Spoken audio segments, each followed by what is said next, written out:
ஒரு கொடூரத்தை நீங்க நிகழ்த்துறீங்க. என்ன நிகழ்த்துறீங்கன்னா வந்து பரியேறும் பெருமாள் தான் நல்ல படம், கர்ணன் அவரை மாமனெல்லாம் நான் மொக்க படமா எனக்கு தெரியல.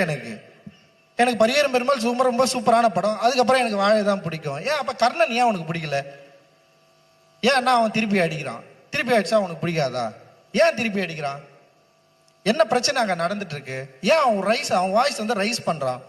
ஏன் வந்து அந்த ரைஸ் பண்றதுக்கான சூழலை இந்த சமூகம் வந்து அவனுக்கு உருவாக்கி கொடுத்துருக்கு? இந்த கேள்வியை நீ உன்கிட்ட எப்ப கேட்டுக்க போற?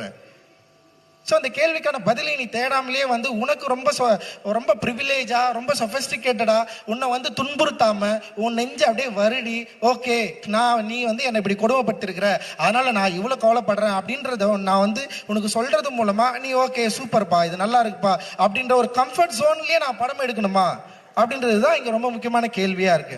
அந்த கம்ஃபர்ட் ஜோனை உடைச்சுதான் அவன் கர்ணன் நெட்டான், அந்த கம்ஃபர்ட் ஜோனை உடைச்சுதான் அவன் மாமன்னன் நெட்டான்.